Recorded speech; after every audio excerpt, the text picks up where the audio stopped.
Je t'aime, J-E-T apostrophe A-I-M-E. Tu m'aimes, T-U-M apostrophe A-I-M-E.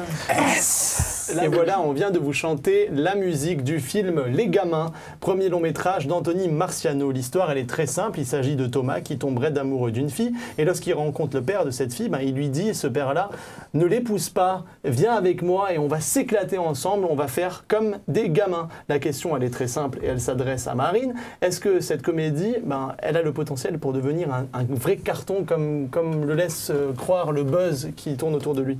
Alors moi, j'ai un vrai problème avec ce film parce que je me rends compte que les paroles de cette chanson incroyable reflètent un petit peu le niveau du film. C'est un film qui est très grossier pour moi. Alors ça fonctionne, oui, parce qu'il y a des gags à répétition, mais après, c'est très mal écrit.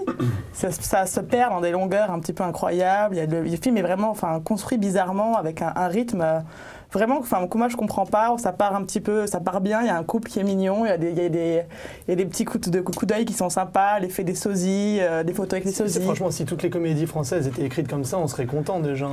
Ça démérite pas non plus. Moi, je suis pas contente parce qu'à partir du moment où la bande-annonce donnait envie et qu'il y a Alain Chabat, je m'attendais à mieux.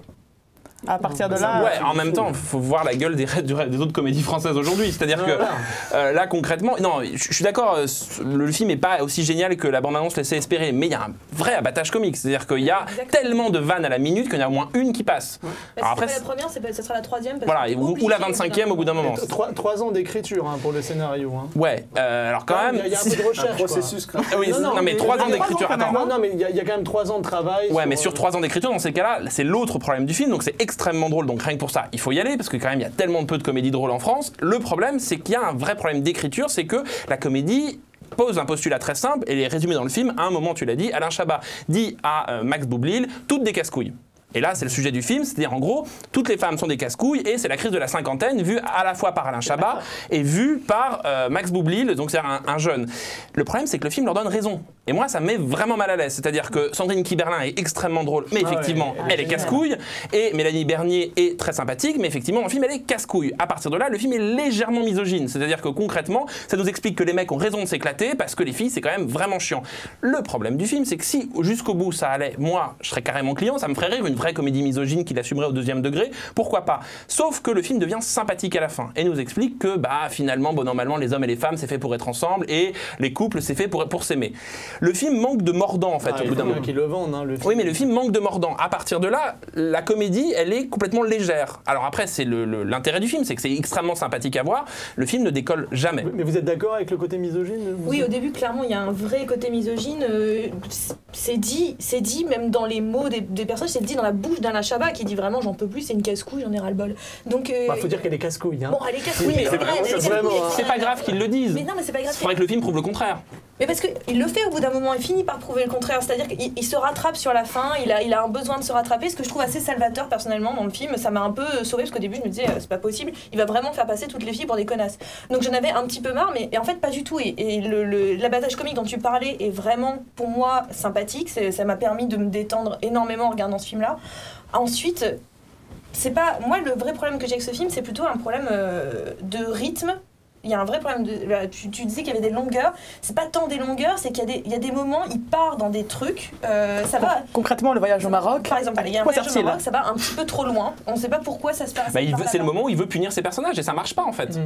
Si, parce que malgré tout, c'est quand même le truc, c'est qu'au final, eux aussi passent un petit peu pour des casse-couilles sur la fin du film. Ouais, mais c'est un peu facile quand Mehdi dit 3 ans d'écriture, putain, pour terminer à ça... C'est une comédie qui vise quand même le grand public, tu vois, donc forcément il y a ça, quoi. Ouais, mais justement, il y a des moments où le film s'offre des moments comiques, notamment une espèce de séquence de repas où on nous explique en gros qu'on est en train de fêter l'anniversaire d'un néo-nazi, c'est absolument hilarant. Ah, ça c'est très drôle. C'est absolument hilarant, et tu te dis, voilà, ils osent des trucs, on voit très peu ça dans la comédie française, et tout d'un coup, ça retombe sur papa et maman, quoi. Concrètement, ça redevient hyper normé, hyper... C'est une espèce de comédie à la papa qui est pas du tout dérangeante. Enfin, je trouve que c'est un peu des sujets qu'on retrouve dans la société. Oui, mais c'est une comédie actuelle. Mais ça naît aussi en fait du mélange des générations, parce que t'as rien que sur l'affiche du film, t'as la génération Max Boublil, Internet machin, et t'as la génération génération Alain Chabat.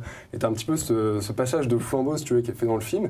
Et pour moi, c'est le problème du film, c'est quelque part, moi je suis super client de Chabat, il me fait mourir à chacune de ses répliques et je le trouve très bon.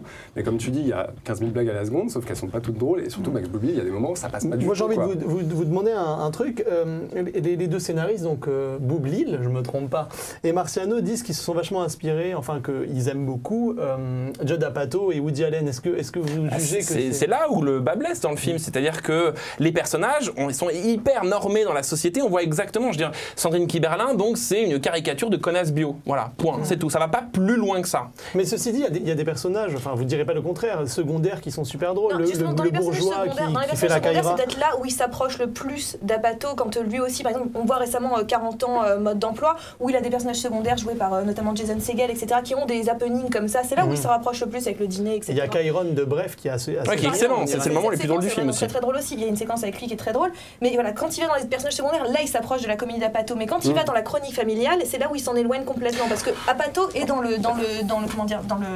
la chronique du quotidien, c'est-à-dire que c'est une tranche de vie qu'on regarde. Là, le problème c'est que c'est tellement scénarisé, il y a tellement de scènes, de scénettes qui c'est en sketch. C'est en sketch exactement, ce qui fait que ça n'a pas ce naturel qu'ont les comédies d'Apatow. Et surtout que moi, ce que je reproche au film, c'est que l'idée de départ est brillante. Enfin, c'est vrai que c'est un problème générationnel, la crise de la cinquantaine, on l'a entendu parler autour de nous, on l'a peut-être vécu plus ou moins de près ou quoi.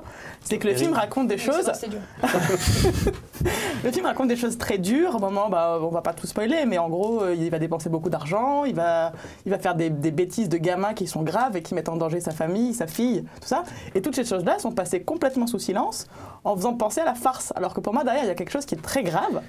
Et tout le monde s'en fout. Enfin, finalement, c'est pas grave, on continue, on y va. Et puis ça s'arrange. Le ton du film, c'est d'être léger et de pas trop faire gaffe à. Oui, mais je pense qu'on peut réussir à aller dans la légèreté tout en ayant derrière quelque chose, une vraie réflexion intelligente. Là, je trouve que le film est pour moi pas réussi en ce sens-là.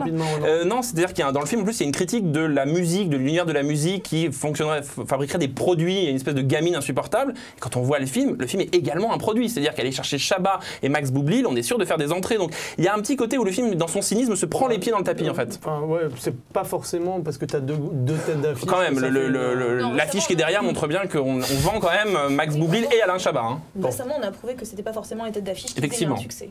Ça sera le mot de la fin, palmarès.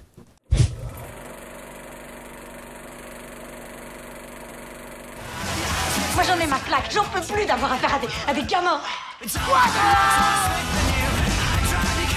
les gars, c'est pas du shit. Mais putain Gilbert, ils ont 8 ans.